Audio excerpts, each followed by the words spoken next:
Hello there guys, this is Stephen here. How are you all doing? Manchester City have sold Angus Gunn to Southampton for a deal worth 13.5 million, 10 million up front. If you wonder where I'm sat, I'm actually in the corridor at the stairs where I live because there's an alarm going off near my flat. I can't hear a thing, so I've kind of gone to the other side of the building, so I'm sat in a weird kind of castle stairwell thing. But anyway, ignore all this. Basically, I thought I'd jump on and do a very quick video. While we're all waiting for the Mahrez deal to actually be pushed over the line, I thought I'd talk a little bit about Angus Gunn, a very highly rated keeper. A keeper that I'm sad to see go, but also excited at the same time. Angus, he's right to make this choice. He's joined potentially as their first choice keeper, joined to challenge Alex McCarthy there at Southampton, and being honest, he has a chance to become number one there. Obviously, he built his reputation loads last year on loan at Norwich, the home where his dad made himself a name, Brian Gunn, and he was fantastic there and built a great bond with the Norwich fans. He had a standout game against Chelsea in the FA Cup. In general, was excellent for them, and was eventually drafted into the England squad to train with them as a regular for the 21s, and he got his first taste of senior training with the England team. I said the first time I saw Angus Gunn a few years back that I was certain that he'd one day be England's number one, and there's nothing that I've seen to change that stance.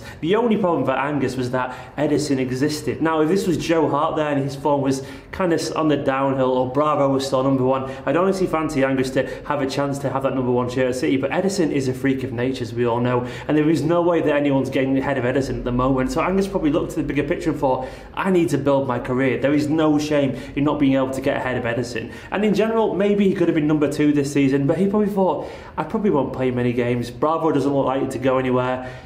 I probably should just build my career somewhere. And in general, when you're that age, when you've tasted 46 league games, he was number one for every game for Norwich. When he played that many games, over 50 all season, you probably think, I don't want to just all of a sudden play 7 or 8. Maybe I won't play any all season. Who knows what could have happened? And he's right to make the decision. He's a fantastic little keeper, huge, a great shot stopper, good with his feet as well, technically excellent, a very Manchester City style goalkeeper. He just has the Ederson factor there in front of him, which isn't his fault at all. He might not be a 9.6 out of 10 that Ederson is, something like that, but he's definitely at least a solid 8 at the moment, and he's going to be more than good enough for the Premier League in my humble opinion. He's at a place now, Southampton, with a reputation of giving young players a go, a fair crack of the whip, and he spent a decent amount of money on him. He'll definitely get a chance to be number one there, and definitely get a chance to grow as a keeper with a little bit of patience, a little bit of time at a good club without the world's biggest expectations on his shoulders. Angus is a fantastic keeper, and I can't wait to see him kind of become his own keeper in the Premier League. It's that whole saying about one to blue, always a blue, and Angus was great at City. He did everything he could have done to be number one, just wasn't going to get ahead of Ederson, and he goes with our blessings as City fans. I'm sure we'd all agree with that.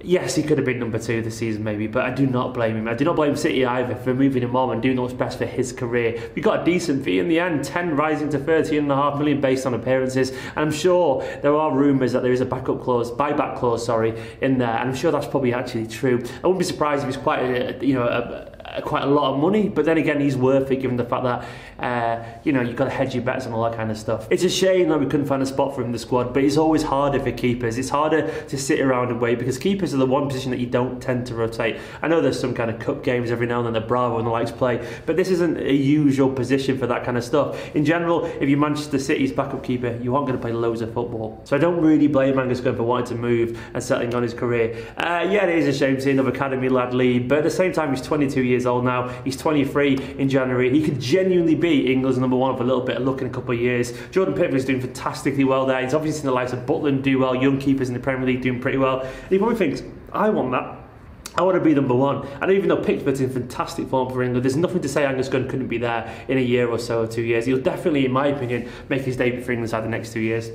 I love Angus Gunn, fantastic keeper. The first time I saw him, I knew he was going to be a Premier League level star one day, and there's nothing that I've seen since then has changed my opinion there. Gutted he's gone, but it's a good little bit of business for Man City. I'm sure we've made a nice little bit of money on him overall, and the academy keeps giving these players a chance to progress themselves in their careers, and that's sometimes all we can ask for. Right, anyway guys, that's just my thoughts. Let me know what you think. We've all seen the news as well today that Mahrez has pretty much had his medical. I'm sure that'll be announced very soon. I'll probably go and record a reaction video as well tonight in preparation, because it'll probably be announced when I'm at work, knowing my luck. Guys, let me know what you think about Angus leaving, and let's look forward to Mahrez finally signing. I reckon tomorrow is Mahrez Day. In a bit.